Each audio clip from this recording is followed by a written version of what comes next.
Assalamualaikum warahmatullahi wabarakatuh. Selamat sore dan salam kenal semuanya. Perkenalkan, saya Berli Kartika Puspitasari dengan NIM 100123005 dan satu rekan saya yang bernama Yelisa Pediana dengan NIM 100123006. Di sini mungkin saya akan memaparkan materi dari hasil resume dari buku Baik Skruder dengan materi yang akan dipaparkan dari bab 2 atau chapter 2 dengan judul pencarian kerangka konseptual. Nah, sebelum ke materi lebih lanjut, kita harus tahu apa itu proyek kerangka konseptual itu sendiri. Nah, secara bahasa, proyek kerangka konseptual merupakan rancangan mengenai susunan ide baik yang bersifat kondisional maupun unkondisional. Nah, ini sebagai upaya dari FASB atau suatu komite untuk mendapatkan standar dan memberikan referensi untuk menyelesaikan permasalahan akuntansi. Jika pada bab sebelumnya, yaitu pada chapter 1, hanya meninjau apakah praktik-praktik dari akuntansi pada awal dikembangkannya hingga pada saat ini untuk merespon kondisi ekonomi dan tidak adanya upaya yang dilakukan untuk mendapatkan teori akuntansi itu sendiri. Nah, maka oleh karena itu diambillah langkah oleh FASB ini sebagai upaya yang dilakukan untuk menetapkan teori-teori akuntansi tersebut. Karena sebagian besar pendekatan awal pada chapter 1 itu hanya bersifat deskriptif atau hanya bersifat menceritakan bagaimana teori itu sendiri. Tidak ada penyelesaian bagaimana atau langkah-langkah apa saja yang dilakukan untuk mengatasi sebab akibat dari pengambilan maksud dari teori tersebut dan menjelaskan praktik yang ada saat ini disesuaikan dengan kondisi yang ada pada saat ini. Selanjutnya dilakukan upaya-upaya untuk mengembangkan dan membangun teori akuntansi yang bersifat dari deskriptif kita rubah menjadi bersifat normatif. Selanjutnya yaitu pengembang teori akuntansi pada awalnya.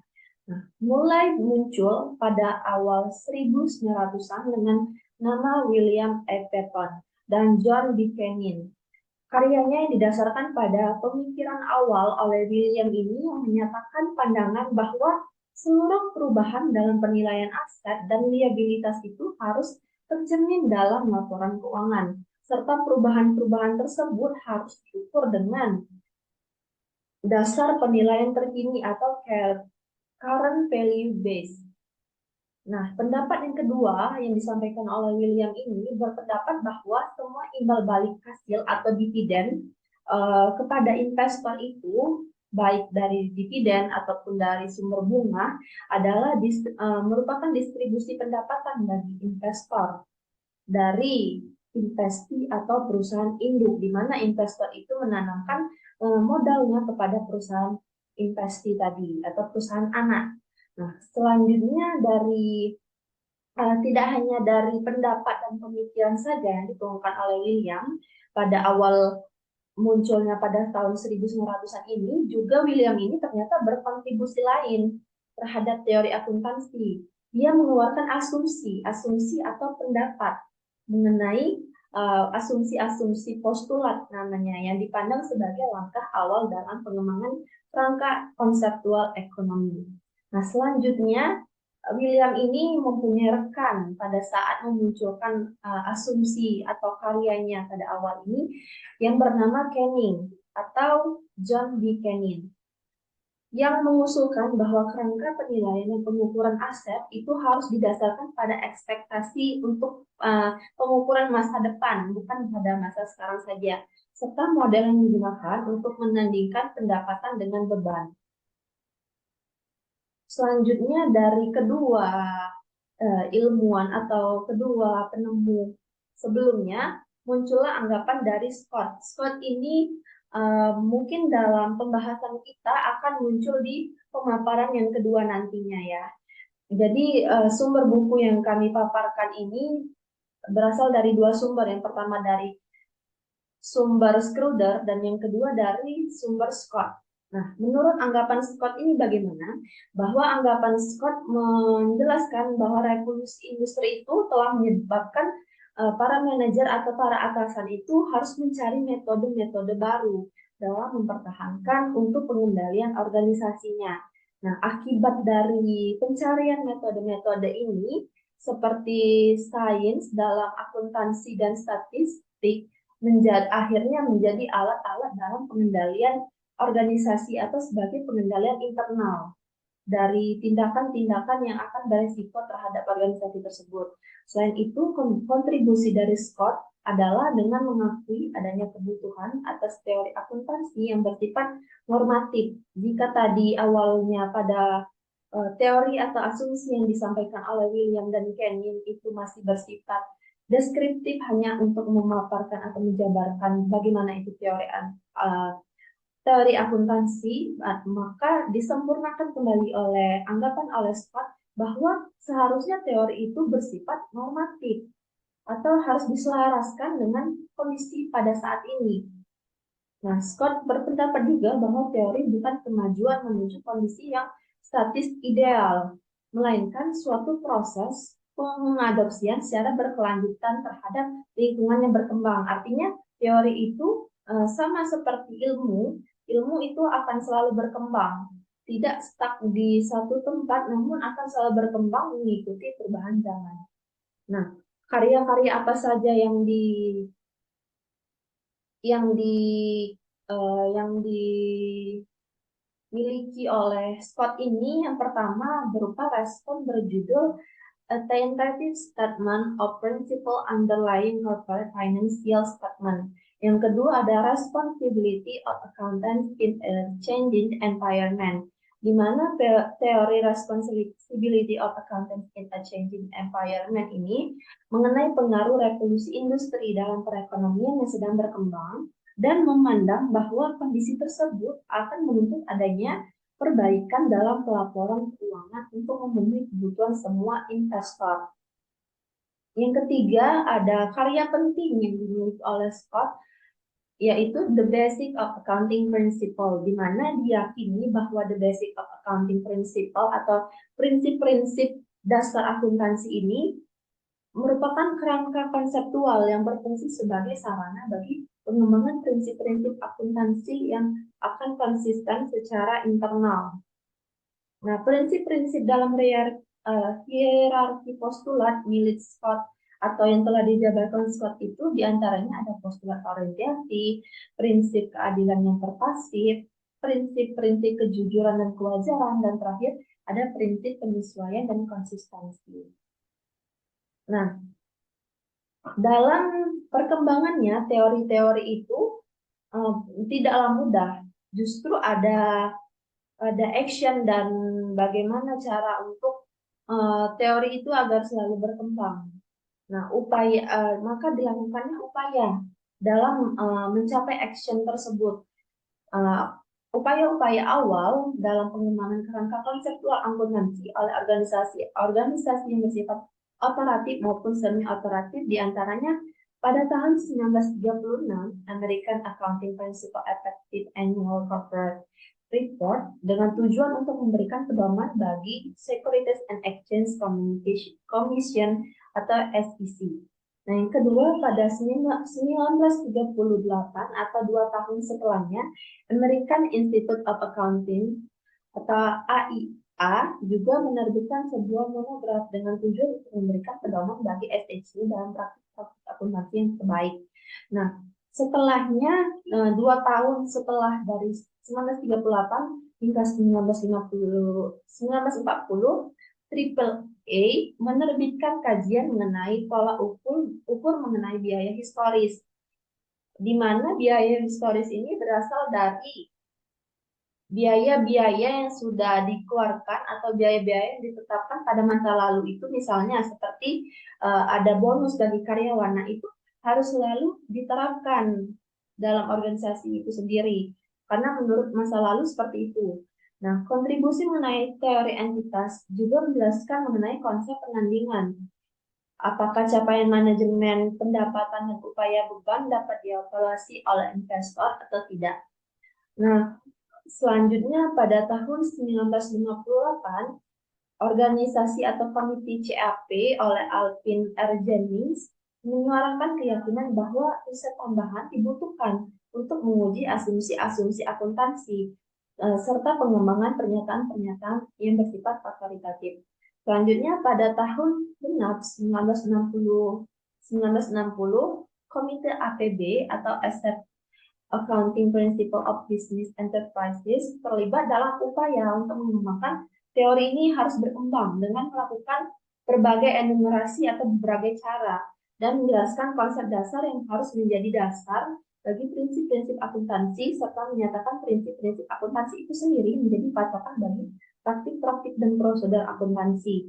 Nah, tujuan dari upaya ini sendiri adalah untuk mengembangkan teori yang komprehensif serta pendefinisian akuntansi sebagai aktivitas jasa yang berfungsi sebagai memberikan informasi yang bersifat keuangan mengenai entitas yang diharapkan dapat berguna dalam pengambilan keputusan oleh investor. Selanjutnya yang terakhir pada tahun 1966 atau 6 tahun setelahnya, AAA ini kembali menerbitkan statement mengenai dasar akuntansi berupa teori asobat. Jadi pada kesimpulannya, teori asobat ini sengaja diterbitkan atau dimunculkan oleh organisasi AAA tadi untuk mendefinisikan bahwa akuntansi itu sebagai proses pengidentifikasian, mengukur, dan menyampaikan informasi ekonomi untuk memungkinkan dibuatkannya penilaian dan pengambilan keputusan yang informatif yang artinya bisa diterima atau dibaca oleh pengguna informasi untuk dapat digunakan laporan informasi tersebut. Jadi pada intinya pada tahun 1966 ini akuntansi pada saat itu sudah sama seperti akuntansi pada saat sekarang. Nah, yang digunakan oleh investor sebelum menanamkan saham itu pasti dari laporan keuangannya. Karena laporan keuangan itu sangat vital untuk dinilai apakah investor itu akan memutuskan untuk menanamkan saham di perusahaan kita ataukah tidak. Nah, jadi apa sih tujuan dari pelaporan keuangan itu sendiri? Nah, menurut True Blood Committee, tujuan pelaporan keuangan itu sendiri yang pertama untuk memberikan informasi yang seperti apa yang tentunya berguna bagi para pengambilan keputusan dan ekonomi. Yang kedua, tujuan dari pelaporan keuangan itu adalah untuk melayani para pengguna yang memiliki keterbatasan otoritas atau keterbatasan dalam mengakses suatu informasi. Yang ketiga, tujuan dari pelaporan keuangan yaitu memberikan informasi yang berguna tidak hanya bagi investor, juga bagi para kreditur. Nah, kreditur ini kalau investor itu berfungsi sebagai pihak-pihak yang memberikan modal kepada kita, sedangkan para kreditur ini pihak-pihak yang ingin meminjam modal kepada kita. Nah, bagi kita sebagai pihak perusahaan ini juga harus menilai kreditur itu apakah nantinya modal tersebut akan kembali kepada kita ataukah bagaimana. Nah, selanjutnya tujuan dari pelaporan keuangan itu sendiri untuk memprediksi, membandingkan, dan mengevaluasi dari kekuatan laba. Dan selanjutnya tujuan dari laporan keuangan untuk menilai kemampuan manajemen menggunakan sumber daya perusahaan. Juga memberikan informasi yang bersifat faktual atau yang sebenarnya sesuai dengan kondisi keuangan, bukan yang dimanipulatif atau dengan mempercantik laporan keuangannya. Justru itu akan membahayakan bagi investor yang akan menanamkan saham dan interpretatif mengenai transaksi serta peristiwa lainnya. Nah, yang selanjutnya itu untuk menyediakan laporan laba secara periodik dan untuk menyajikan informasi yang berguna bagi proses prediksi. Jadi, laporan keuangan itu tidak hanya digunakan untuk para pengambil keputusan, juga bisa berguna untuk memprediksi bagaimana keuangan itu selanjutnya, apakah akan menurun laba pada perusahaan itu akan menaik atau justru tetap di situ-situ saja. Maka nantinya akan dilakukan tindakan-tindakan oleh manajemen internal bagaimana langkah kita yang akan diambil selanjutnya.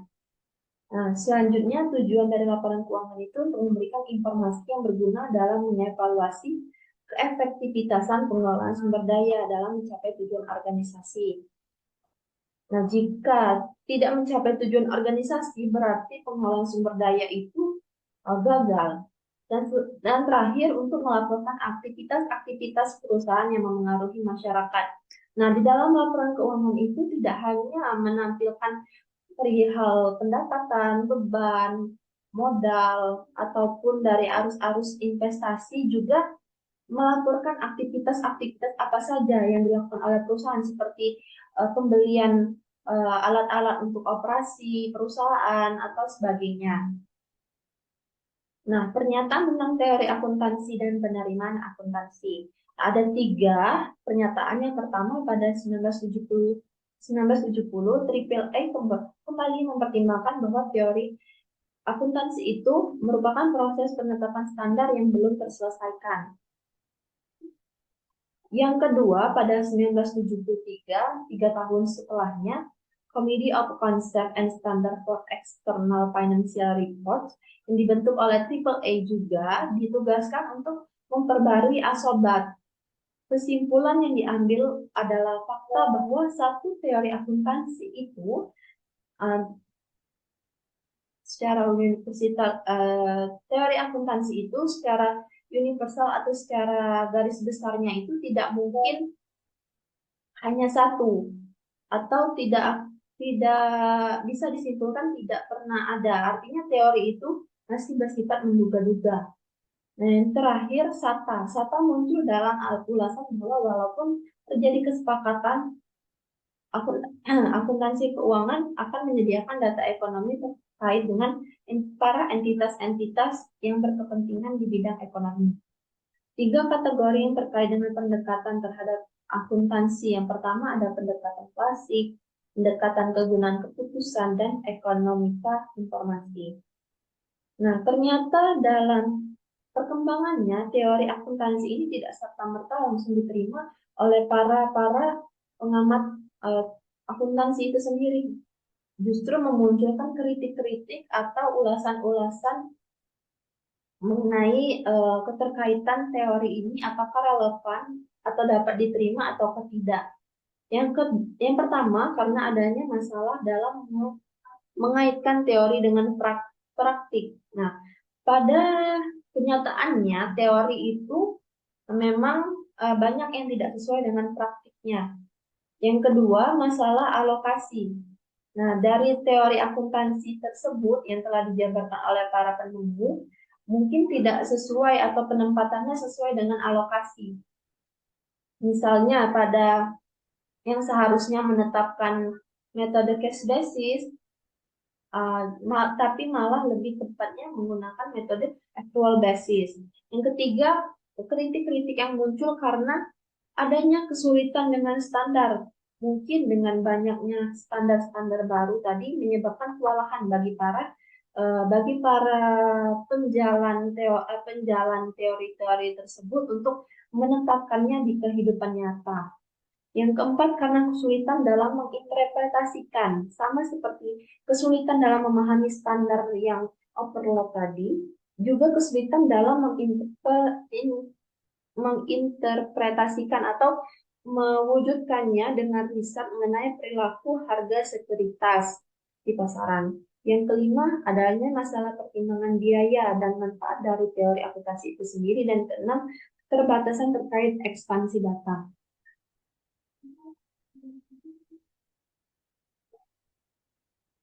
Nah, tadi telah dibahas bahwa SATA itu muncul dalam ulasan bahwa walaupun tidak terjadi kesepakatan, akuntansi keuangan akan tetap menyediakan data ekonomi terkait entitas akuntansi. Nah, SATA ini juga ternyata juga dikritik oleh para pengamat. Fokus pada SATA dulu bahwa perspektif ilmu filosofi tetap mendapatkan pertentangan. Yang pertama, dari pendapat oleh Pesnel, menyimpulkan bahwa pendekatan teori SATA tidak menyusun paradigma. Yang kedua, Pesnel juga meragukan kelayakan penerapan teori pun pada akuntansi. Yang ketiga, Pesnel mengkritik perbedaan yang dilakukan SATA terhadap pendekatan klasik dan kegunaan keputusan karena dinilai terlalu artifisial atau terlalu dibuat-buat.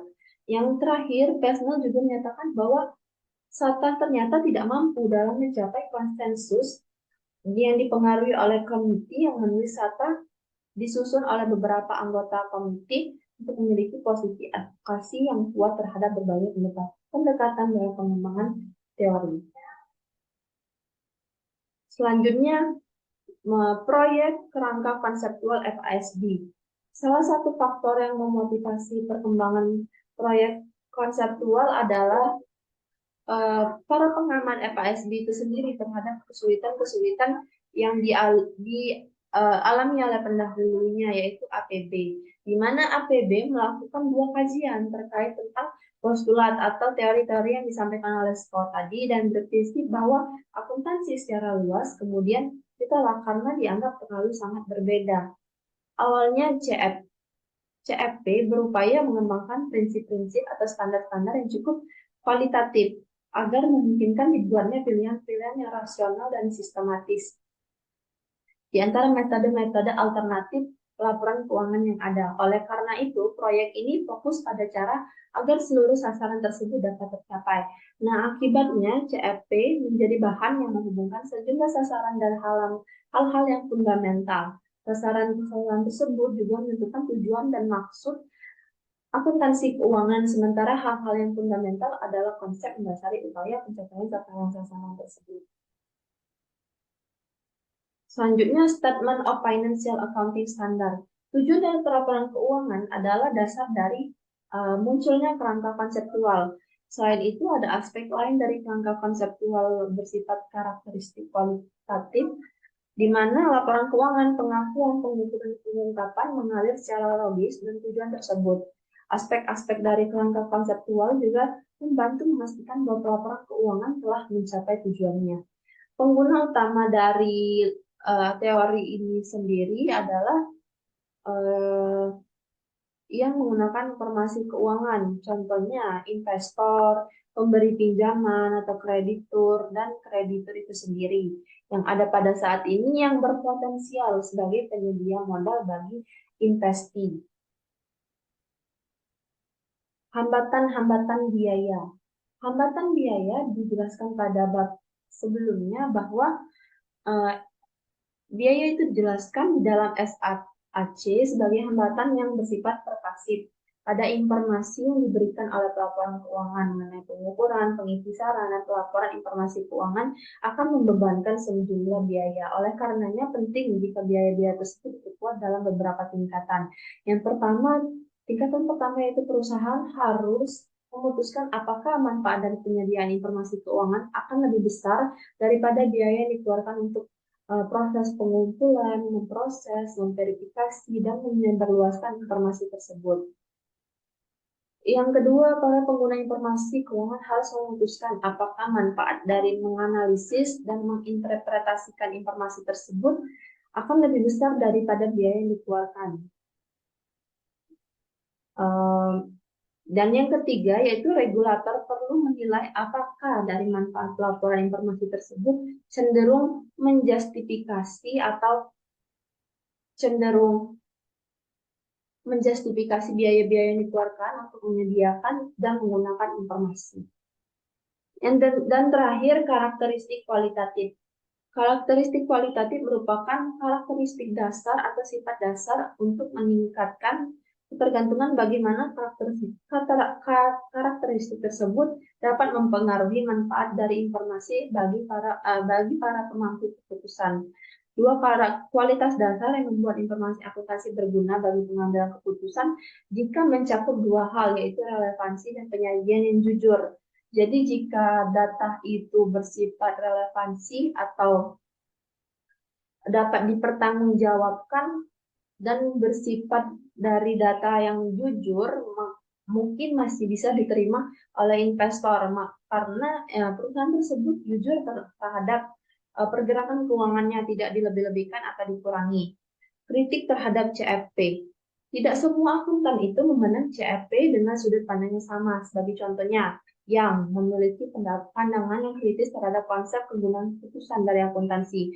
Yang ini berpendapat bahwa akuntan selama ini telah terlalu dipengaruhi oleh ekonom-ekonom yang bersifat marginal, yang berorientasikan pada Utilitas yang berkeyakinan bahwa organisasi bisnis maupun perdagangan di pasar akan membentuk sebagian dari perekonomian atau memonopoli perdagangan itu sendiri. Maka dari sini muncul keuntungan dari hasil aktivitas tersebut dan menunjukkan keefisiensian organisasi dalam memanfaatkan sumber daya masyarakat yang terbatas tadi. Yang juga mengkritik pandangan dari FASB bahwa para pengguna laporan keuangan adalah pengambilan keputusan yang rasional yang hanya tertarik pada peristiwa dan transaksi ekonomi saja, dengan hanya memperkirakan pengaruhnya terhadap arus kas, profitabilitas, dan posisi keuangan entitas di masa depan. Nah, yang ini juga menyampaikan tesis yang memberi penekanan pada pengambilan keputusan yang bersifat rasional, di mana kegunaan keputusan itu tidak dilihat sebagai kemajuan, namun sebagai pengembangan praktik dan pemikiran bagi para pengambil keputusan akuntansi, yang juga menegaskan bahwa pihak pembuat standar akuntansi telah gagal dalam melibatkan pengguna informasi keuangan yang sebenarnya pada saat mengembangkan standar akuntansi yang baru. Nah, mungkin itu saja pemaparan dari saya. Yang selanjutnya akan dipaparkan oleh rekan saya, yaitu Yelisa Febiana. Pada Yelisa, kami silakan.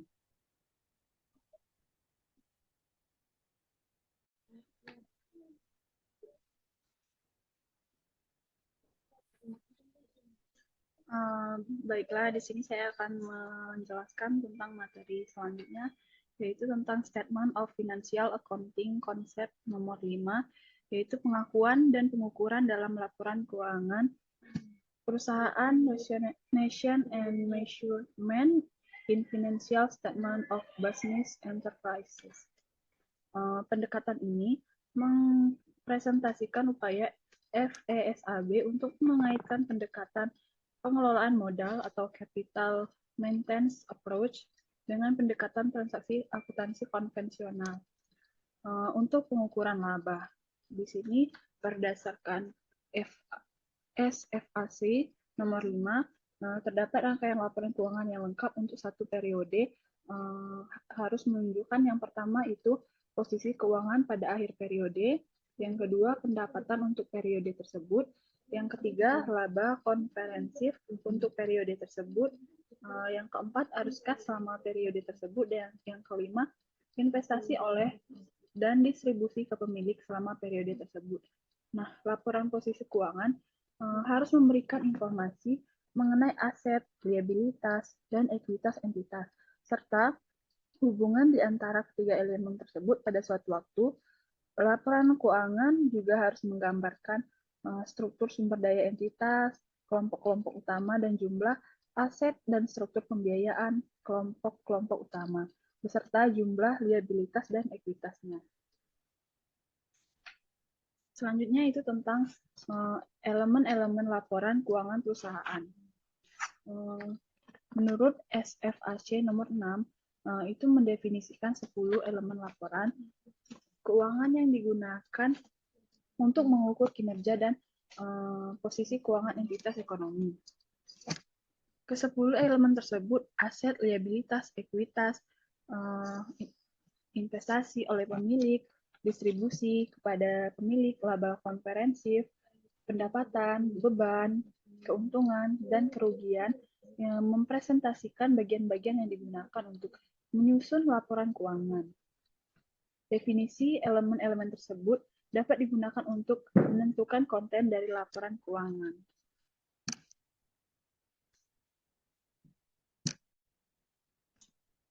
Nah, untuk selanjutnya itu ada penggunaan informasi arus kas dan nilai sekarang dalam pengukuran akuntansi. SFAC nomor 7 memberikan kerangka untuk penggunaan arus kas masa depan sebagai dasar pengukuran akuntansi pada saat pengakuan aset awal atau pengukuran awal yang baru, dan metode bunga untuk amortisasi. Selain itu, SFAC nomor 7 memberikan prinsip-prinsip umum yang mengatur penggunaan nilai sekarang, terutama jika jumlah arus kas masa depan, waktu terjadinya, atau keduanya tidak pasti, dan terdapat pemahaman yang umum terkait tujuan nilai sekarang pada pengukuran akuntansi. Pengukuran akuntansi sendiri itu adalah topik yang sangat umum. Oleh karena itu, FESAB fokus pada serangkaian pertanyaan yang relevan dengan konvensi pengukuran dan amortisasi yang menggunakan teknik-teknik nilai sekarang. Selanjutnya, terdapat dua pendekatan untuk nilai sekarang akan dibahas dalam SFAC nomor 7. Yang pertama itu ada konvensional. Arus kas tunggal dan suku bunga tunggal seperti obligasi dengan suku bunga sebesar 12% yang jatuh temponya dalam 10 tahun. Yang kedua ada ekspektasi arus kas. Berbagai kemungkinan arus kas dengan beragam kemungkinan terjadinya. Selanjutnya, FASB mencatat bahwa tujuan seluruh alokasi akuntansi adalah melaporkan perubahan dalam nilai atau value, utilitas atau utility, atau substansi atas aset dan liabilitas dari waktu ke waktu. Alokasi akuntansi berupaya mengaitkan perubahan dalam nilai aset atau liabilitas yang tercatat menjadi beberapa fenomena dunia real yang bisa teramati. Nah, sebagai contoh yaitu penyusutan garis lurus berkaitan dengan perubahan estimasi umur ekonomis suatu aset. FASB mencatat bahwa metode-metode berikut telah digunakan untuk menangani perubahan dalam estimasi arus kas. Yang pertama itu ada prospektif, menghitung suku bunga efektif yang baru berdasarkan arus kas di masa depan. Yang kedua ada catch-up, itu menyesuaikan nilai tercatat dengan nilai yang sekarang dari arus kas yang direvisi. Yang ketiga, itu bersifat retrospeksi. Itu untuk menghitung suku bunga yang baru berdasarkan arus kas pada tanggal tertentu dan ekspektasi arus kas di masa depan. FASB menyatakan lebih menyukai metode catch-up ketika mencatat perubahan dalam estimasi arus kas di masa depan karena dianggap konsisten dengan pendekatan nilai sekarang. Jika kondisinya berubah, maka perubahan estimasinya akan dicatat sementara informasi barunya akan disertakan. Selanjutnya itu pengeluaran standar yang berorientasi pada tujuan. FASB mengamati bahwa pendekatan yang berorientasi pada tujuan yang diuraikan di dalam kajian SEC mirip dengan pendekatan yang dijelaskan di dalam ajakan Dewan untuk berkomentar. Yang kedua ada kerangka konseptual.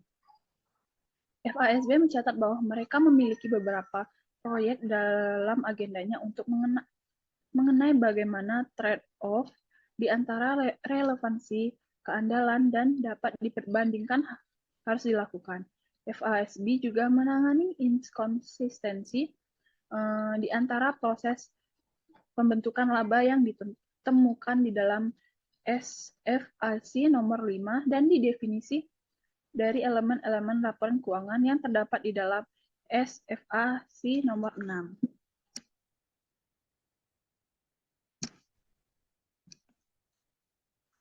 Lanjut ke satu-satunya pembuat standar di Amerika Serikat. FASB telah berperan sebagai salah satu-satunya pembuat standar yang ditetapkan Amerika Serikat dengan cara mencapai kesepakatan dengan AICPA agar memperbolehkannya memiliki kendali langsung atas proses penetapan standar. FASB juga berperan dengan mewajibkan semua keputusan EITF agar diratifikasi oleh FASB sebelum diberlakukan secara efektif. Yang selanjutnya yaitu hierarki GAAP. Kajian SEC mengkritisi penempatan praktik-praktik industri di atas kerangka konseptual di dalam hierarki GAAP.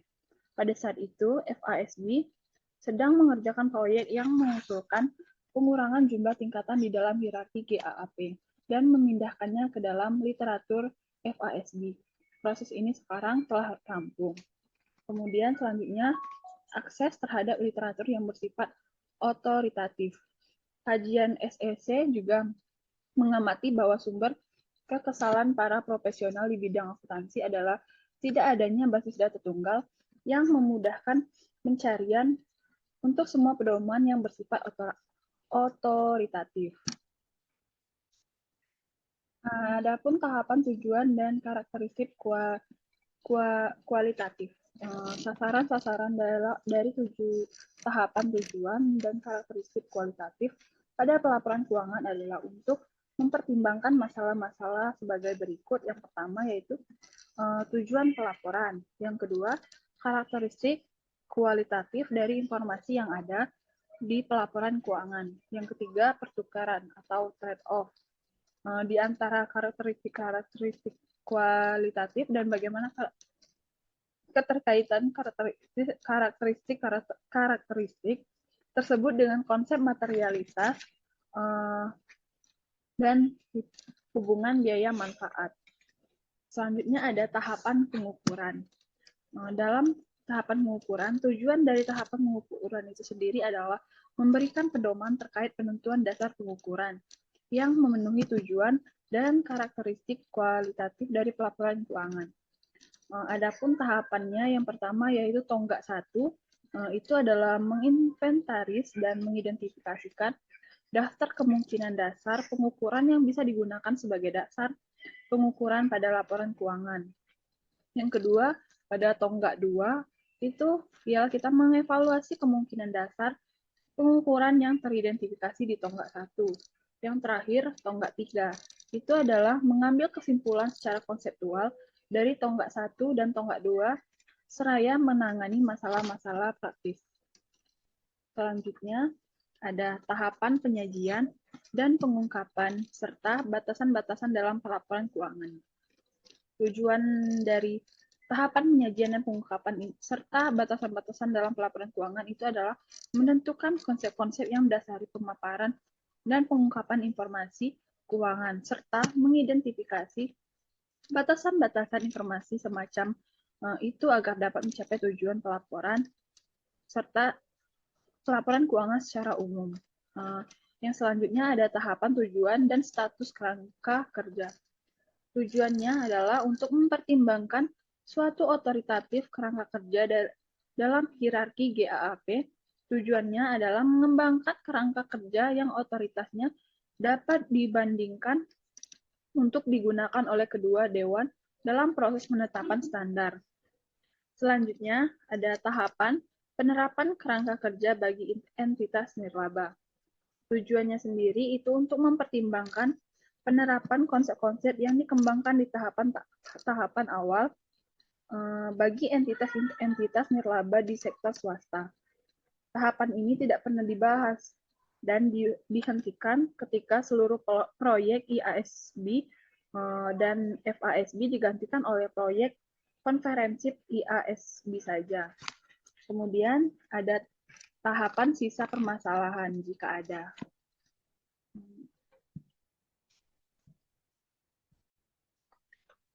Tadi tujuan dari tahapan sisa permasalahan ini adalah untuk mempertimbangkan permasalahan-permasalahan yang masih tersisa yang belum pernah dibahas di 7-8 sebelumnya. Tahapan ini tidak pernah aktif, kedua dewan tidak berniat untuk membahas atau mengambil keputusan terkait permasalahan akhir sampai 7 tahapan sebelum diselesaikan. Nah, selanjutnya ada proyek konvergensi. Tujuan dari konvergensi standar akuntansi adalah membuat perusahaan-perusahaan di negara-negara yang berbeda menggunakan prosedur akuntansi yang sama dalam mengukur dan melaporkan posisi keuangan serta hasil operasinya. Tujuan dari proyek konvergensi adalah menghilangkan perbedaan di antara IFRS dan GAAP-AS. Proyek ini awalnya muncul dari Norway Agreement dan kemudian bulan Februari tahun 2006, kedua dewan menegaskan kembali komitmennya terhadap proses konvergensi melalui suatu Memorandum of Understanding atau MOU yang menyuarakan tujuan bersama dari pengembangan standar-standar akuntansi umum yang sangat berkualitas untuk digunakan di pasar modal dunia. Baik, mungkin itu saja dari saya. Saya kembalikan kepada moderator.